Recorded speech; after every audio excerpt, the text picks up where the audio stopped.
All right, folks, here we are reviewing for our quiz that's going to take place soon. We're going to review sections 3.1 through 3.3. Section 3.1 is where we started off at, and this was talking about constant rate of change.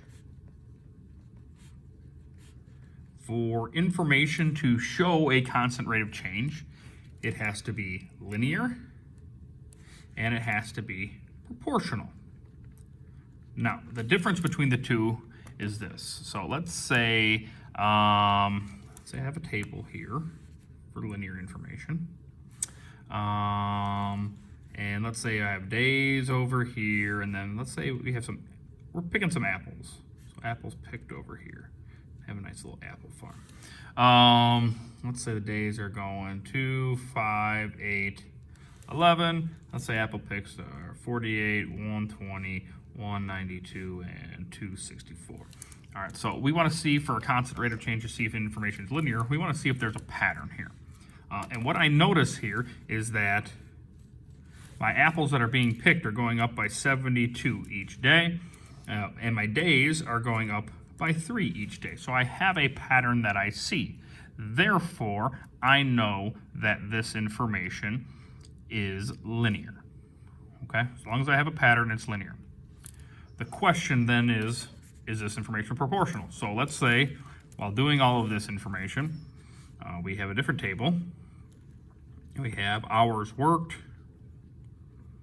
over here, and we have money earned over here. Usually the left column is the X, the right column is the Y. So let's go 1, 2, 3, 4, and over here let's go 160, 220, 280, 340. All right. Now, there is a pattern here in this second table. We're going up by 1 hour every single time, and our money earned is going up by $60. Okay, so we have essentially like 3 little questions we can ask ourselves. What is the CROC for this information? Is it linear? Is it proportional? Okay, so if I look at this left side to answer these 3 questions, yeah, we figured out our constant rate of change here with our pattern. 72 apples for 3 days, and then I can simplify that to 24 apples per day.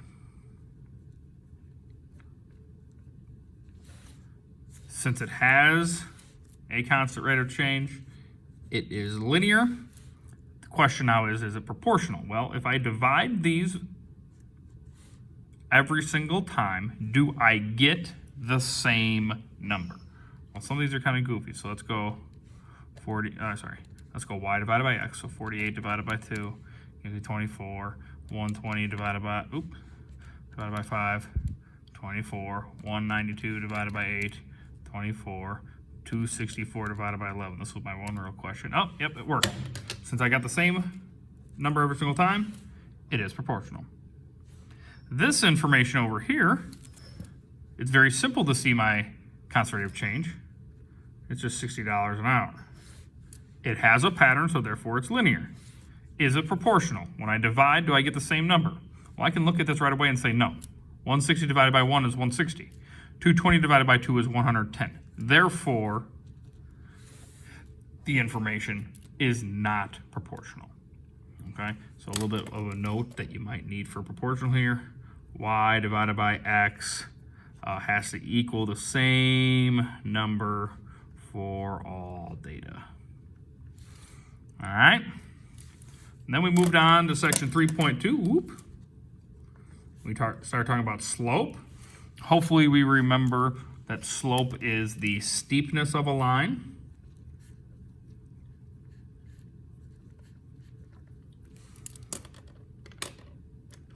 Our slope goes 4 different ways.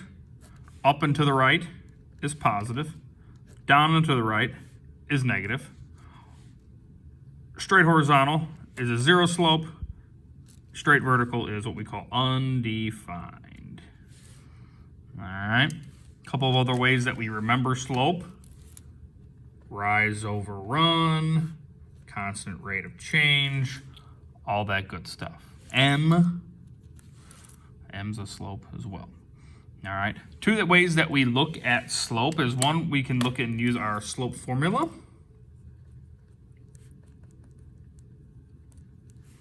Our slope formula is y2 minus y1 over x2 minus x1. So if I were to give you two ordered pairs, 7, -2, 4, -2, I would plug this information into our formula here. Remember, this is my first order pair, this is my second order pair. The first number is my x, the second number is my y.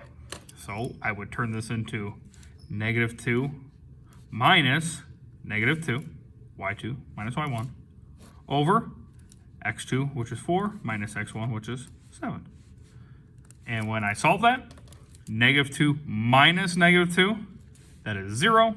4 minus 7 is -3. So this would look like this. This would be a 0 slope. 0 divided by -3 would give me 0. Now, if I had these switched, that would be an undefined slope because I can't divide it by 0. That is, we just can't do that in terms of math. Now, another way that we can find slope is if we have information graphed. So if we have a little graph sheet, and let's say we have a couple of points on here. Let's say we have a point here at 1, -2, and then we have another point at -3, 4. We have a straight line between these. I'm just making this stuff up. Now, we can find the slope between these 2 points. We can find our rise over run. So if I'm going to go from here to here, I'm going to go up 1, 2, 3, 4, 5, 6. I went up 6, and then to the left 1, 2, 3, 4. To the left 4. Since I moved to the left, that's a -4. So my rise was 6, my run was -4. I can simplify that to 3 over -2. Remember, we'll leave it improper. We can have one of them be negative. Top can be negative, the bottom can be negative. We can have the negative out in front, just we cannot have them both be negative. And then our last little idea was section 3.3, where we talked about direct variation.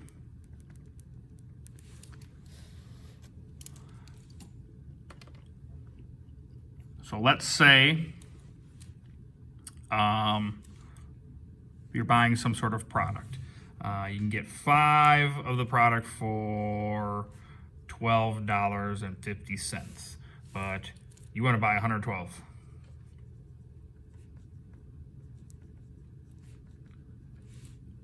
How much will this cost?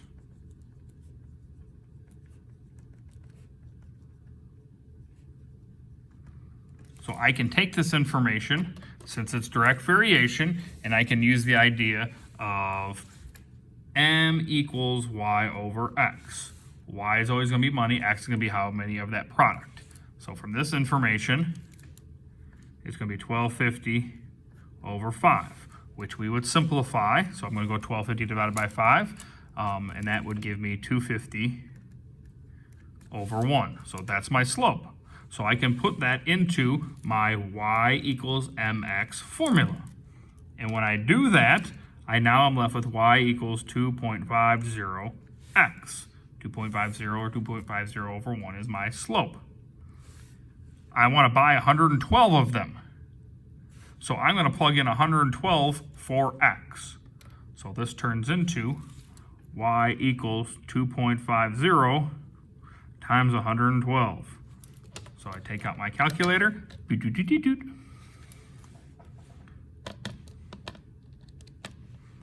That's going to cost me